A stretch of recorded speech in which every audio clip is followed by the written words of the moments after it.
Olá, vamos dar continuidade à leitura do primeiro capítulo do Evangelho segundo o Espiritismo. Não vim destruir a lei.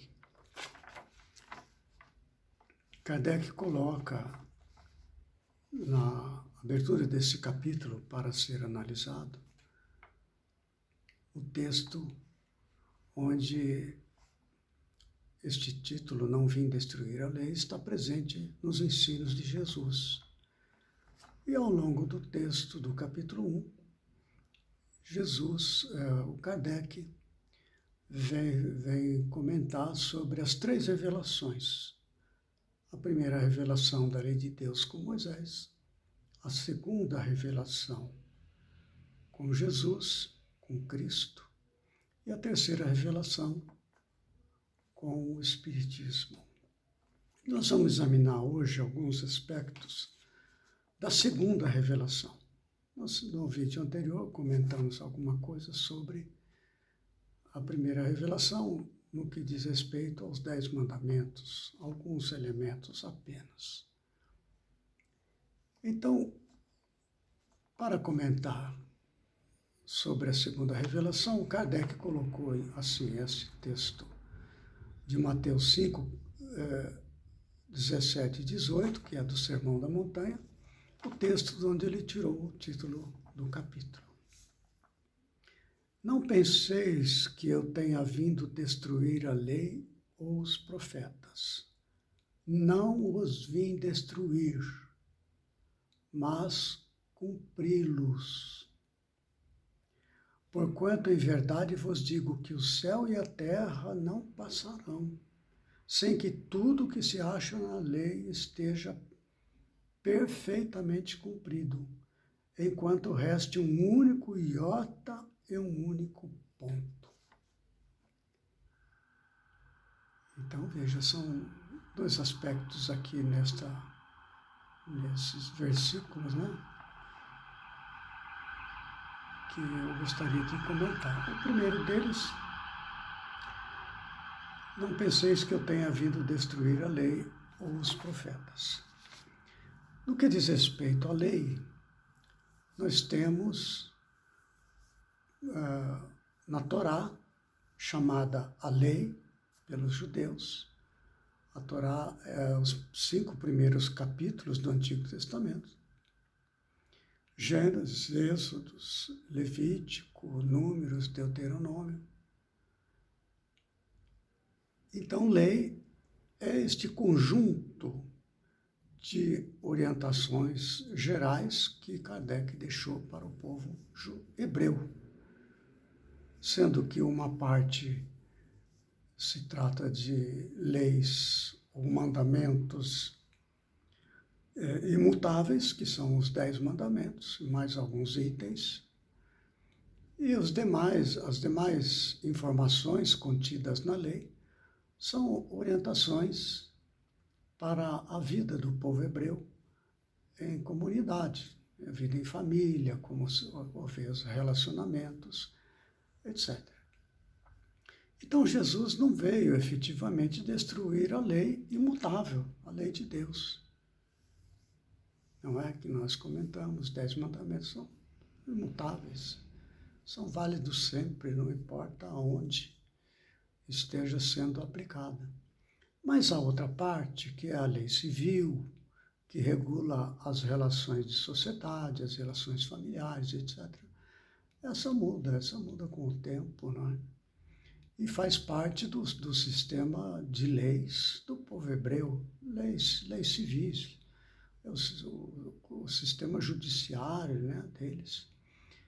Só que há muitos aspectos da lei civil do Antigo Testamento que entram em conflito direto com as leis de Deus, as leis fixas e imutáveis. Eu vou dar um exemplo das leis civis promulgadas por Moisés para disciplinar, ordenar a vida daquela sociedade, para ver como realmente hoje nos traz assim uma certa curiosidade, mas vemos como entra em conflito com as leis de Deus. Então veja que no livro de Êxodo, capítulo 21, nós vamos encontrar nos versículos 22, 23, 24 e 25, esses versículos, né, de 22 até 25, uma questão de havendo um conflito entre dois homens, né, se houver o ferimento de uma mulher, se ela estiver grávida e tal, então vai explicando detalhadamente se ocorrer esse tipo de caso, em havendo morte, diz assim, mas se houver morte, então darás vida por vida. Então, olha o sistema, né, que era o sistema de justiça naquela época. Diz ainda olho por olho, dente por dente, mão por mão, pé por pé, queimadura por queimadura, ferida por ferida, golpe por golpe. Então é isso.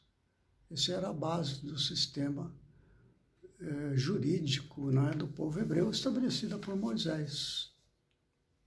E há outro fato, olha, só para dar a entender mais ou menos qual era este aspecto das ocorrências da sociedade da época. Olha só, no Êxodo 21, versículo 17. Se um homem vender sua filha para ser serva, ela não sairá como saem os servos. Então, admitir a hipótese de vender a própria filha para pagar dívidas, para oferir algum recurso, etc., era perfeitamente admissível naquela época. Então, a gente percebe a natureza das leis de Moisés. Tem as leis de Deus, as leis de Moisés. As leis de Deus, certamente, Jesus não veio modificar. Porém, Jesus veio orientar o povo a respeito do seu pensamento acerca desse relacionamento entre pessoas. Nós vamos ver, por exemplo, no capítulo 5 de Mateus, onde está ali o Sermão da Montanha, nós vamos ver da seguinte maneira. É onde está escrito, de fato, o texto que eu acabei de ler. Não cuideis que eu vim destruir a lei, etc. Então, mais para frente, Jesus repete uma frase várias vezes para falar sobre esta questão, não vim destruir a lei. Ele diz assim, por exemplo, ouvistes que foi dito aos antigos, referindo aquelas leis de Moisés. Não matarás. Aí Jesus acrescenta, ouviste que foi dito aos antigos, não matarás. Mas qualquer que matar será réu de juízo. Veja que este adendo, não matarás, aí é a lei de Deus, não matarás. Mas esse adendo inserido nas leis judaicas, mas qualquer que matar será réu de juízo, aí já é uma adição humana, né? Então Jesus contesta, ele diz assim, eu, porém, vos digo. Ele repete isso várias vezes nesse capítulo 5, ele diz, ouvistes que foi dito aos antigos, eu, porém, vos digo, e assim por diante. Então ele diz assim, eu, porém, vos digo que qualquer que sem motivo se encolerizar contra seu irmão será réu de juízo, e não quem matará, não é? Quem matar. E qualquer que disser a seu irmão raca, será réu do sinédrio, e qualquer que lhe disser louco, será réu do fogo do inferno. Portanto, se trouxeres a tua oferta, etc. Então, Jesus não fala que a pessoa faz isso, deve matar, nada disso, né? Quando mata, aí já é um problema mais sério, né? Já está inserido na questão da lei de Deus. Jesus não modifica isso, mas ele acrescenta, se matar, será réu de juízo. Não quem será réu de juízo por causas mais simples, Não é? Se disser a seu irmão, és louco, será réu do fogo do inferno. Você imagina então quem mata, né? E assim por diante. Então Jesus, nesta primeira frase, não penseis que venha destruir a lei e os profetas, não os vim destruir, mas cumpri-los, né? Ele até não poderia mesmo modificar, porque imagina Jesus viesse destruir a lei de Deus. Não tem o menor sentido. É uma lei imutável, é uma lei de Deus. E ele veio para cumprir as leis universais, né? Para mostrar isso tudo aí. Muito bem. E a segunda parte diz assim: porquanto em verdade vos digo que o céu e a terra não passarão sem que tudo o que se acha nessa lei seja perfeitamente cumprido. Naturalmente. Não é? É uma lei eterna, é imutável, e se ela existe, tem que cumprir. Pronto. Como que as leis funcionam para o ser humano? Quando o ser humano compreende o significado da lei de Deus e aceita isto como lei de Deus, então, a partir daí, você está sujeito a esta lei, porque a sua consciência, não é, te obriga a cumprir aquilo que você já compreende e aceita como sendo lei imutável. Se você entra em conflito, você está com problema, né? O Allan Kardec, ele faz esses comentários no texto que é deixado, é um texto de 3 parágrafos, onde comenta no capítulo 1 esses aspectos que eu estou falando, não é? Com as palavras dele, naturalmente, né? Mas há um parágrafo, o 3º parágrafo, em que o Kardec faz um comentário que leva à seguinte situação. Isso dentro da minha visão, né? Se Jesus não veio destruir a lei, e tudo o que está escrito lá no Antigo Testamento referente à lei de Deus não será modificado para ele, então a primeira revelação não muda, a revelação da lei de Deus. Se Jesus veio para cumprir todos os aspectos da lei de Deus, o que Jesus veio fazer então? O que caracteriza o ensino, o que caracteriza Jesus como a segunda revelação? O Kardec deixou aqui uma frase que eu quero apresentar. Ele deixou a seguinte frase: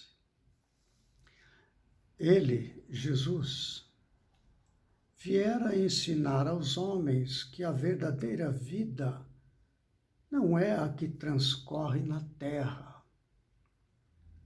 e sim a que é vivida no reino dos céus.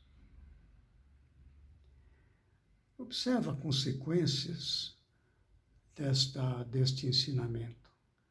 É extremamente revolucionário. Quer dizer que eu estou lutando aqui na Terra, não é? Para uma vida verdadeira que não é esta.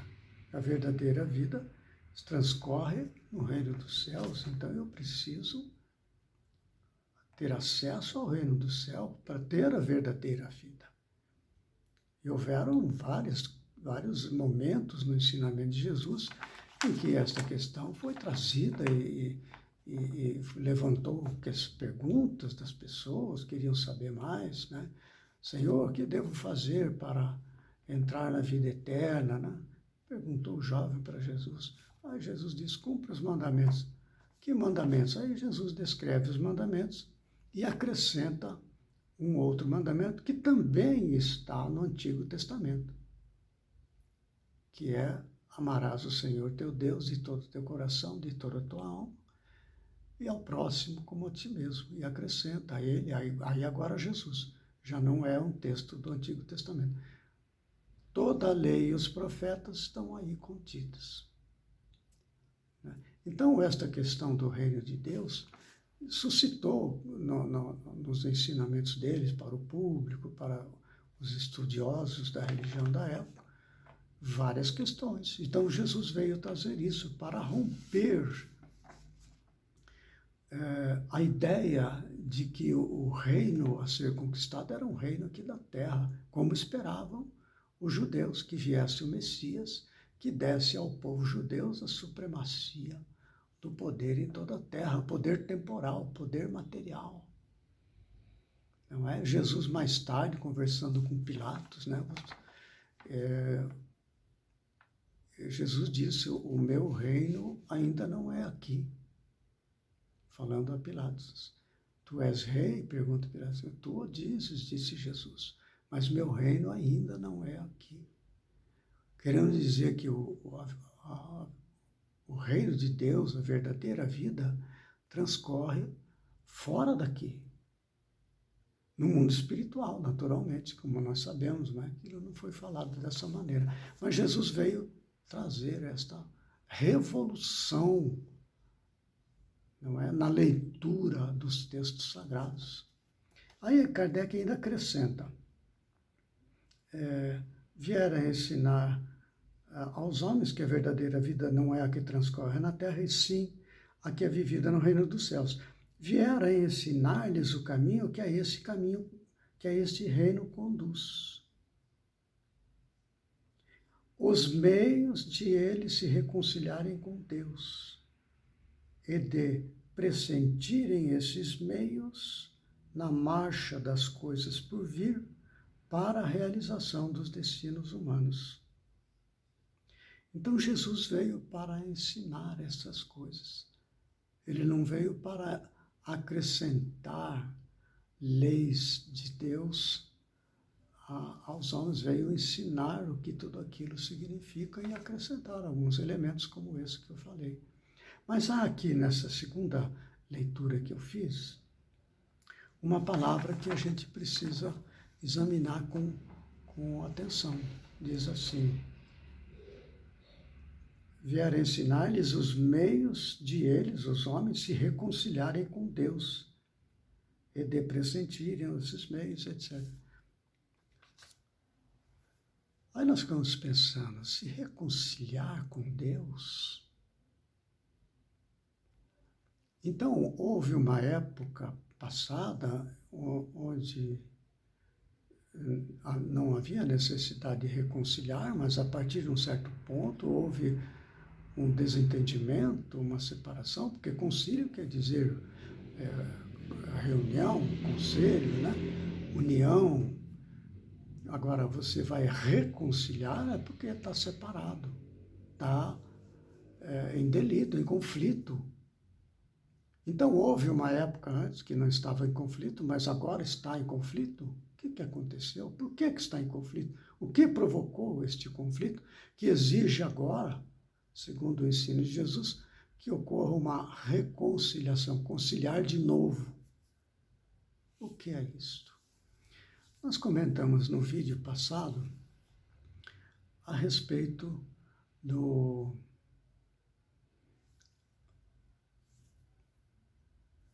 Eu sou o Senhor, vosso Deus, que vos tirei do Egito, da casa da servidão.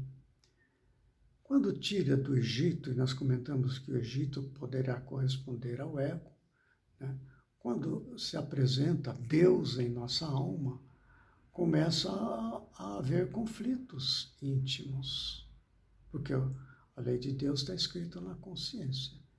Então, quando nós agora passamos a compreender as leis de Deus, como diz ali, não matarás, etc. Então, quando eu faço essas coisas, eu entro em conflito. Isso é o mesmo que eu me separar de Deus.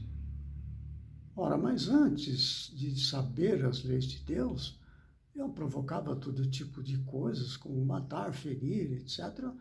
Mas eu não estava necessitando de reconciliar com Deus. O que aconteceu? Então, quando você compreende como é a lei de Deus e aceita esta parcela de entendimento como verdadeiro, a partir desse momento a sua consciência passa a cobrar de você. você entra em conflito, você tem problemas de consciência, precisa reconciliar-se com a consciência, praticar aquilo que agora você entende que é certo. Nos textos do Novo Testamento, repete muitas vezes a palavra arrepender-se.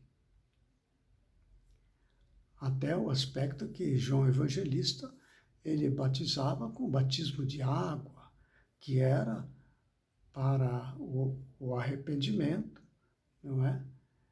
E a remissão dos pecados. O que é isto aí? É quando você, entendendo as leis de Deus, você se propõe, a partir daqui eu vou lutar fortemente, não é? Para praticar a lei de Deus. Isso é arrependimento. Isto é a reconciliação. Então, é um tema muito interessante, bastante vasto, que está presente aqui. Muito bem, depois dessas falas de Allan Kardec, que eu fiz esse comentário, é preciso dizer também que Jesus não disse tudo. Ele só contou, ele só trabalhou naquilo que as pessoas da época eram capazes de entender. Era necessário deixar apenas notícias implícitas, né, através de parábolas, para que, num futuro, quando as pessoas tivessem maiores recursos de cultura, de conhecimento científico, etc., pudéssemos ser capazes de apreender novos aspectos da lei de Deus. Então, é este o texto que eu queria deixar comentado. E, na sequência, nós vamos, no próximo vídeo, examinar sobre a terceira revelação da lei de Deus, o Espiritismo. Agradeço a quem está acompanhando, participando, e nos encontramos em outra oportunidade. Obrigado.